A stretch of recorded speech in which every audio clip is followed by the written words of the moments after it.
All right, let's talk Dentsply Sirona. Today we are digging into their latest earnings call, and wow, it is a fascinating story. We're talking about a company where, on the surface, the news looked pretty bad, but the stock just took off. So what's going on here? Let's get into it. So here's the big question, right? The puzzle we're trying to solve. Revenue fell almost 5%. They had this huge $214 million write-off, and yet the stock jumped nearly 9%. How does that even happen? Well, to figure it out, we have to look past those scary headlines and really listen to the story that management is telling about what's coming next. Okay, so when you look at the raw numbers, you see this real tug of war. On one hand, you've got revenue down, and look at that operating cash flow. It just cratered from over $200 million down to just $48 million. That's a huge drop, and it led to an official loss on paper. But, and this is the important part, the number Wall Street really cared about was the adjusted earnings. At 52 cents a share, it was a solid beat.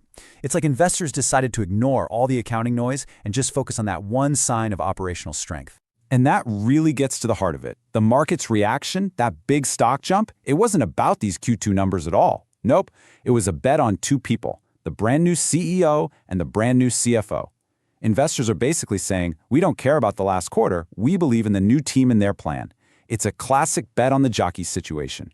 So let's meet the new guy in charge, CEO Dan Scavilla. This was his very first earnings call, and he came out with a super clear message. It was all about two things, urgency and execution. He wasn't saying, let's throw everything out and start over. Instead, his message was, we're going to take what's working and do it better, deeper, and faster. That phrase, deeper, faster, well, that tells you everything right there. This is a guy focused on getting things done. And right alongside him is the new CFO, Matt Garth. And his message? It lines up perfectly with the CEO's. He's talking about financial discipline, about focusing only on activities that actually, create value. No more fluff.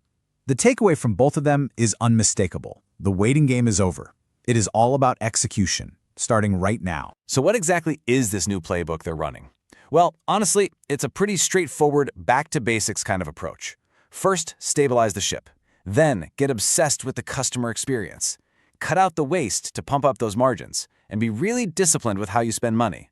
See, this isn't some crazy, complicated strategy. It's a gritty, roll-up-your-sleeves kind of turnaround, all about building a much stronger, more profitable company from the ground up. All right, let's dig a little deeper into the financials. And when you do, Dentsply's performance really becomes a tale of two competing stories, especially when you look at the margins. You've got two completely different signals here. One looks pretty bad, but the other looks fantastic. Let's start with the not-so-good news. The top line, it's weak. A drop of almost 5% in revenue is a real problem, a major headwind. And it looks like the main culprits were a soft U.S. market and some struggles in their high-tech equipment business. This revenue problem, this is exactly why the new team is here. This is job number one for them. But then you flip the coin over, and this is where it gets interesting. The company actually expanded its adjusted operating margin by 360 basis points. That's a massive 3.6% improvement in profitability. This is huge. It's proof that all their talk about cutting costs and getting more efficient, it's already working. They're becoming more profitable even while their sales are shrinking. That's pretty impressive. So you can see the conflict right here, side by side. In one corner, you've got real operational strength. Those margins are looking great. But in the other corner, you've got some serious financial headaches. Cash flow is weak. They've got an $80 million drag from tariffs.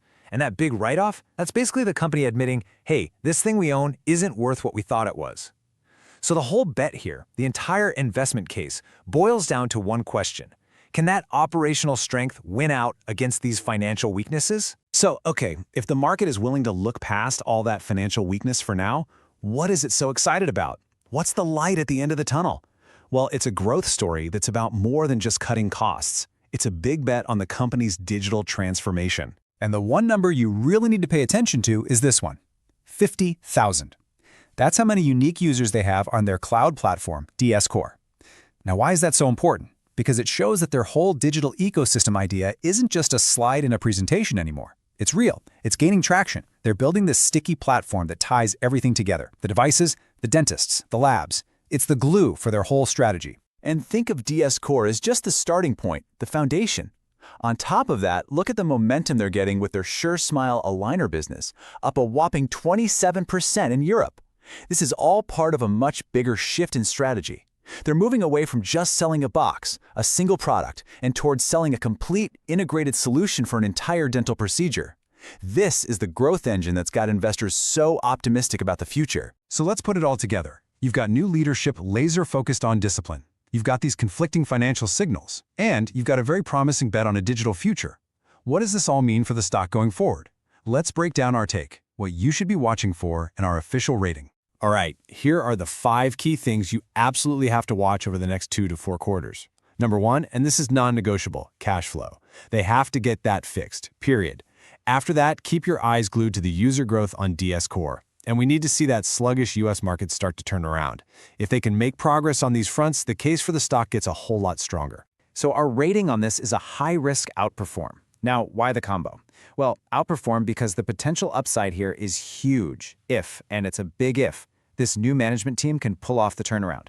The stock looks undervalued if they get it right.